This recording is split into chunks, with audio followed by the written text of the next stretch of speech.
American pride is in free fall. New Gallup polling finds a mere 58% of adults in the U.S. report being proud to be an American.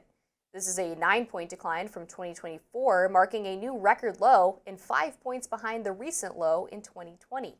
It is worth noting the survey was conducted before the U.S. attack against Iran in late June. It's not surprising that the divide over American pride splinters by party lines.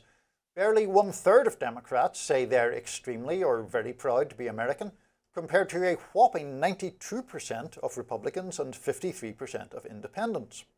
Young Americans feel pretty grim too. According to Gallup, only 4 in 10 Gen Zers expressed a high level of pride in surveys spanning the past 5 years. The silent generation, that is, those born before 1946, consistently reported having the most pride, followed by baby boomers, Gen X, then millennials. The takeaway is that each generation seems to be less patriotic than prior generations. Gallup started tracking this data since January of 2001. Pride among Americans of all stripes remained high in the aftermath of 9/11, but began to steadily trend downwards in the following years. So I feel like this is one of our discussions that I often enjoy, where it's more discursive and it's not a particularly partisan topic. I mean, there does seem pretty clearly to be a decline in pride, or people who say they're extremely proud, certainly, to be American. What's your thesis as to why that is? I think a huge part of it is the education system.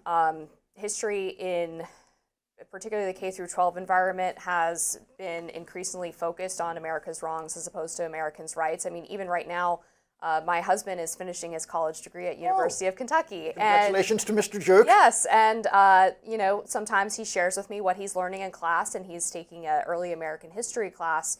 And I was kind of stunned that the first 3 weeks of that class were entirely focused on slave trade and nothing about the American Revolution or the Articles of Confederation or the principles that founded the country.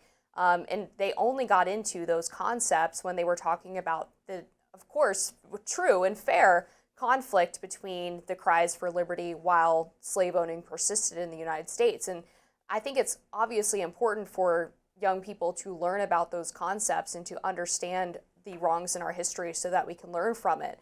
But sometimes an outsized focus on it can lead to this depression of pride in our country and patriotism, and the idea that we do have founding principles that are really something to be very proud of.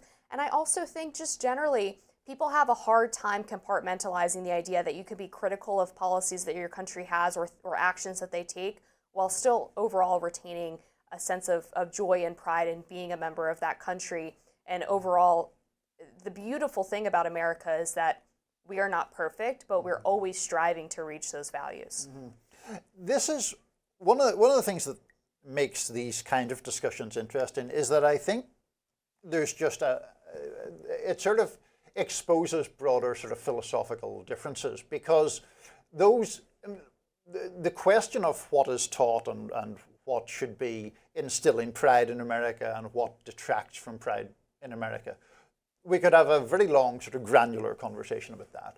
But I just feel that if you look at even relatively recent American history, I consider some of the most patriotic figures in recent American history to be dissenters of one kind or another. I mean, Dr. King is the obvious example, right? But, I mean, people like Cesar Chavez or Dolores Huerta or Harvey Milk. I mean, these people, I think, are patriotic Americans fighting for, in Dr. King's case, obviously, more equitable treatment of black people, or more equitable treatment of farm workers, or more equitable treatment of gay people. And so those actions, those campaigns, those seem to me to be patriotic.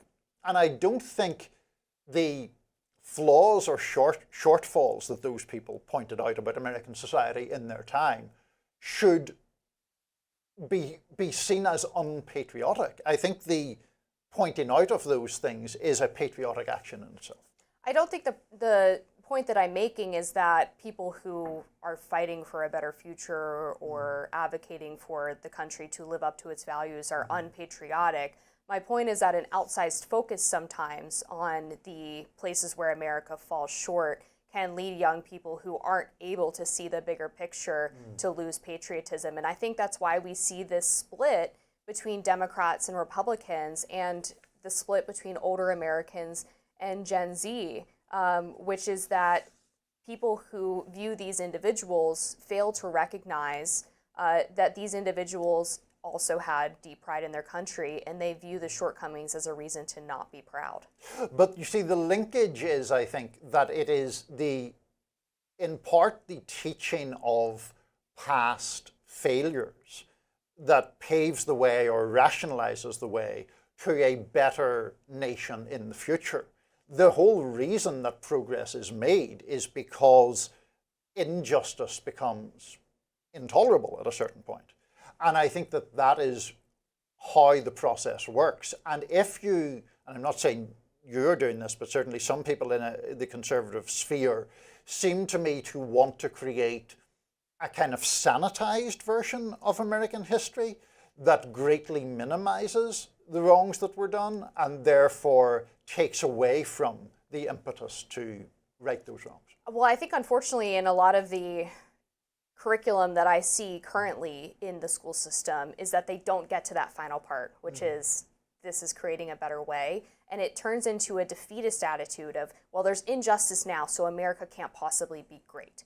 And even just looking at the slavery issue again, I mean, the fact is that the American Revolution and those values of fighting for liberty, fighting for freedom, fighting against an unjust tyranny of the British Crown actually paved the way for emancipation, because not only did it, in the minds of a lot of northern whites who had a very heavy religious background, see that there was this fundamental tension, but it also informed Black Americans who were in slavery that they were not being treated with the same rights or being fought for the same rights as the white individuals, the white subjects of the crown. So living up to those values was what created the conditions for people to recognize that slavery was an inherent wrong, that treating people as less than was inherently wrong, or treating them as not full persons. And I've just found that we don't get to that second part. It's always, well, people were subjugated, America's fundamentally racist, there's white supremacy, there's patriarchy, etc. Not America has founding values that make it a great country, even if there are cases of injustice. The beautiful thing is that we fight to get rid of those and make it better.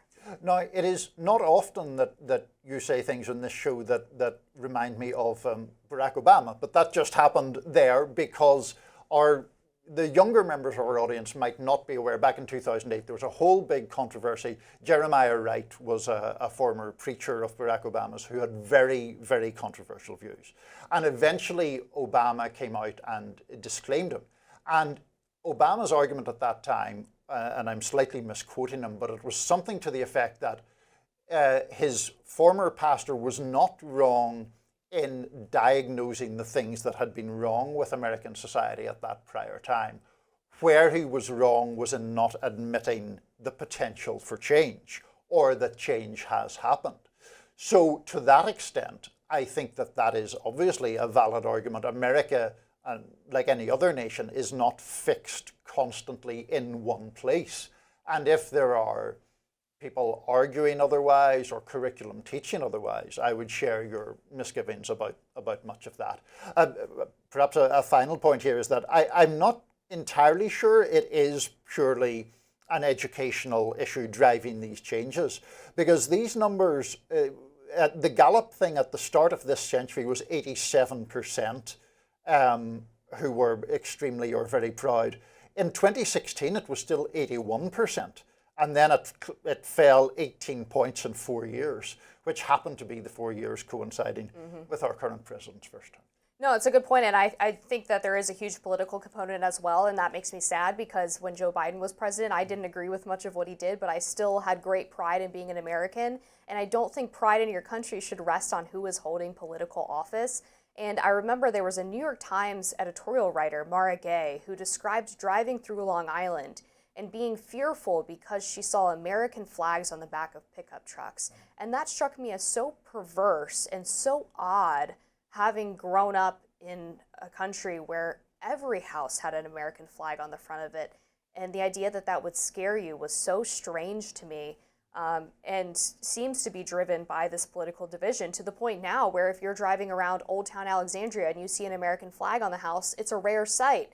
And it's probably next to 3 houses that have a pride flag and a Ukraine flag and maybe a Palestinian flag. And it's almost like you can tell the political leanings of people based on whether or not they have an American flag on their house. Yeah. That to me is a real shame. Yeah, I agree that it is a shame. I think that it is partly just a consequence of the fact that so many people, roughly half the country, sees Trump as an aberrational president, not merely one of the other party.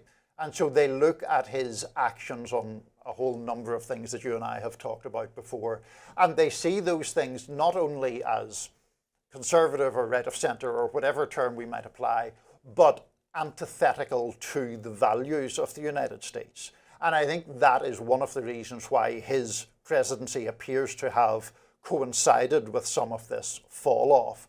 It is because people, I think, may feel themselves less inclined to wrap themselves in the flag when he so often presents himself as a sort of the embodiment of the country. You mentioned Obama earlier. I will say, you know, despite my political disagreements with the man, he had one quote that I quite liked, which was that the arc of history tends to bend towards justice. Yes, absolutely. Good one. Absolutely. All right, we have a lot more topics to talk about on Rising right after this.